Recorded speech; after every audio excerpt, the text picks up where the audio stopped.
और हमारे सहयोगी अनुज यादव इस वक्त सीधे तेलंगाना के वारंगल में ही वो मौजूद हमारे साथ जुड़ चुके हैं। अनुज, हम इन तस्वीरों में देख पा रहे हैं प्रधानमंत्री अब से कुछ देर पहले मां भद्रकाली मंदिर पहुंचे और उन्होंने वहां पूजा अर्चना की। और तेलंगाना में खासकर अगर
of a massive transformational change, aimed to make it the most modern, reliable and safe rail system. Taking cue from the call for Atmanirbhar Bharat from the Honorable Prime Minister, priority has been accorded to massively strengthen infrastructure, utilizing the inherent capabilities of the organization, both in terms of technology and manpower resources. अभी हम अनुरोध करते हैं माननीय प्रधानमंत्री button दबाकर इस prestigious project का अनावरण करें।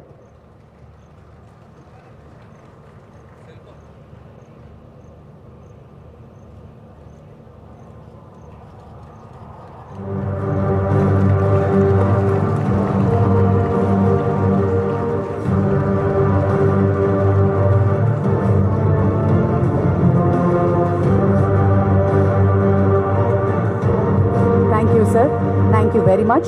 Can we have the AV, please?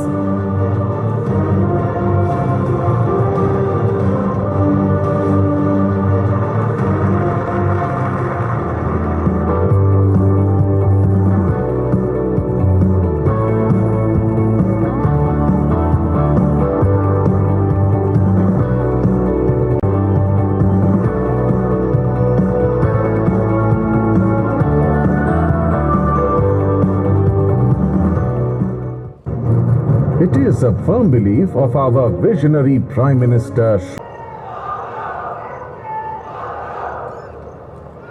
Telangana ప్రజలందరికీ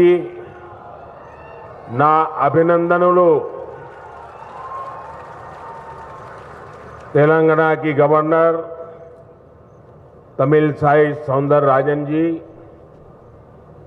केंद्रीय मंत्रिमंडल के मेरे सहयोगी नितिन गडकरी जी किशन रेड्डी जी, भाई संजय जी, अन्य महानुभाव और तेलंगाना के मेरे भाइयों और बहनों, हाल ही में तेलंगाना ने अपनी स्थापना के 9 वर्ष पूरे किए हैं। तेलंगाना राज्य भले ही नया हो, लेकिन भारत के इतिहास में तेलंगाना का कंट्रीब्यूशन, यहाँ के लोगों का योगदान हमेशा बहुत बड़ा रहा है। तेलुगु लोगों के सामर्थ्य ने हमेशा भारत के सामर्थ्य को बढ़ाया है। इसलिए आज जब भारत दुनिया की 5वीं सबसे बड़ी इकोनॉमिक पावर बना है तो उसमें भी तेलंगाना के लोगों की बड़ी भूमिका है। और ऐसे में आज जब पूरी दुनिया भारत में इन्वेस्टमेंट के लिए आगे आ रही है, विकसित भारत को लेकर इतना उत्साह है, तब तेलंगाना के सामने अवसर ही अवसर है। साथियों, आज का नया भारत युवा भारत है, बहुत सारी एनर्जी से भरा हुआ भारत है। 21वीं सदी के इस तीसरे दशक में हमारे पास एक गोल्डन पीरियड आया है। हमें इस गोल्डन पीरियड के हर सेकंड का पूरा इस्तेमाल करना है। देश का कोई भी कोना तेज विकास की किसी भी संभावना में पीछे नहीं रहना चाहिए।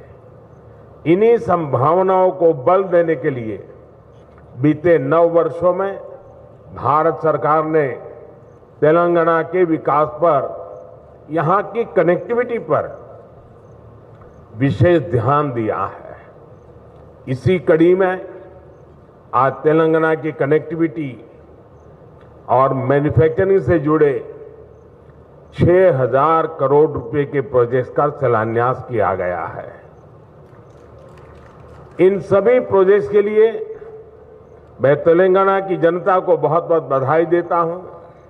साथियों, नए लक्ष्य हो तो नए रास्ते भी बनाने पड़ते हैं। भारत का तेज विकास पुराने इंफ्रास्ट्रक्चर के बल पर संभव नहीं था।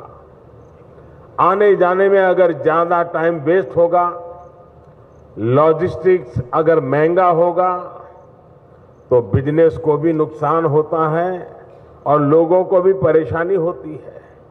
इसलिए ही हमारी सरकार पहले से कहीं अधिक स्पीड और स्केल पर काम कर रही है। आज हर प्रकार के इंफ्रास्ट्रक्चर के लिए पहले से कई गुना तेजी से काम हो रहा है। आज पूरे देश में highway, expressway, economic corridor, industrial corridor एक जाल बिछा रहा है। 2 लेन के हाईवे 4 लेन में और 4 लेन के हाईवे 6 लेन में बदले जा रहे हैं। 9 साल पहले जहां तेलंगाना का नेशनल हाईवे नेटवर्क 2,500 किलोमीटर का था, आज ये बढ़कर 5,000 किलोमीटर हो चुका है। आज तेलंगाना में 2500 किलोमीटर की नेशनल हाईवे परियोजनाएं निर्माण के अलग अलग फेजेज में है। भारतमाला परियोजना के तहत जो दर्जनों कॉरिडोर देश में बन रहे हैं, उनमें से अनेक तेलंगाना से होकर के गुजरते हैं। Hyderabad Indore economic corridor, Surat Chennai economic corridor, Hyderabad Panaji economic corridor, Hyderabad Visakhapatnam inter corridor, ऐसे कितने ही उदाहरण हमारे सामने हैं। एक प्रकार से तेलंगाना आस पड़ोस के इकोनॉमिक सेंटर्स को जोड़ रहा है, आर्थिक गतिविधियों का हब बन रहा है। साथियों, आज नागपुर विजयवाड़ा कॉरिडोर के मंचेरियल से वारंगल सेक्शन का भी शिलान्यास हुआ है। ये तेलंगाना को महाराष्ट्र और आंध्र प्रदेश से आधुनिक कनेक्टिविटी देता है। इससे मंचेरियल और वारंगल के बीच की दूरी बहुत कम हो जाएगी और ट्रैफिक जाम की समस्या भी कमी आएगी। ये विशेष रूप से उन एरिया से गुजरता है जहां विकास का अभाव था, जहां हमारे ट्राइबल कम्युनिटी के बहन भाई बड़ी संख्या में रहते हैं। ये कॉरिडोर मल्टी मॉडल कनेक्टिविटी के विजन को भी मजबूती देगा। करीमनगर वारंगल सेक्शन के 4 लेन में बदलने से Hyderabad Warangal industrial corridor, Kakatiya mega textile park और वारंगल एसईजेड की कनेक्टिविटी भी सशक्त होगी।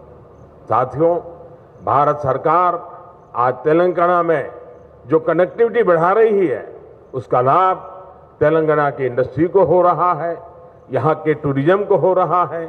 तेलंगाना में जो अनेक हेरिटेज सेंटर्स है, आस्था के स्थान है, वहाँ आना जाना अब और अधिक सुविधाजनक हो रहा है। यहाँ जो एग्रीकल्चर से जुड़े उद्योग हैं, करीमनगर की ग्रेनाइट इंडस्ट्री है, उसे भी भारत सरकार के इन प्रयासों से मदद मिल रही है। यानी किसान हो या फिर श्रमिक, स्टूडेंट हो या प्रोफेशनल, सभी को इसका लाभ हो रहा है।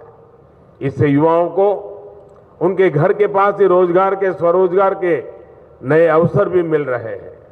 साथियों, युवाओं के लिए रोजगार का एक और बड़ा माध्यम देश में मैन्युफैक्चरिंग सेक्टर बन रहा है। मेक इन इंडिया अभियान बन रहा है। हमने देश में मैन्युफैक्चरिंग को प्रोत्साहित करने के लिए PLI योजना शुरू की है। यानी जो ज्यादा मैन्युफैक्चरिंग कर रहा है उसे भारत सरकार से विशेष मदद मिल रही है।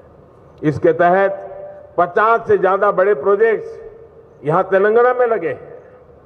आप जानते हैं कि भारत ने इस वर्ष डिफेंस एक्सपोर्ट में नया रिकॉर्ड बनाया है। भारत का डिफेंस एक्सपोर्ट 900 वर्ष पहले 1000 करोड़ से भी कम था। आज ये 16,000 करोड़ रुपए पार कर चुका है। इसका लाभ हैदराबाद स्थित भारत डायनेमिक्स लिमिटेड को भी हो रहा है। साथियों, आज भारतीय रेल भी मैन्युफैक्चरिंग के मामले में नए रिकॉर्ड, नया पड़ाव तय कर रही है। इन दिनों made in India Vande Bharat ट्रेनों की बहुत चर्चा है। बीते वर्षों में भारतीय रेल ने हजारों आधुनिक कोच और लोकोमोटिव बनाए हैं। भारतीय रेलवे के इस कायाकल्प में अब काजीपेट भी मेक इन इंडिया की नई ऊर्जा के साथ जुड़ने जा रहा है। अब यहां हर महीने दर्जनों वैगन बनेंगे। इससे इस क्षेत्र में रोजगार के नए अवसर बनेंगे। यहां के हर परिवार को किसी न किसी रूप में लाभ होगा। यही तो सबका साथ सबका विकास है। विकास के इस मंत्र पर तेलंगाना को हमें आगे बढ़ाना है। एक बार फिर आप सभी को इस अनेक प्रगतिशील कार्यक्रमों के लिए, आयोजनों के लिए, विकास की नई धारा के लिए मैं बहुत बहुत बधाई देता हूं, बहुत बहुत शुभकामनाएं देता हूं। धन्यवाद।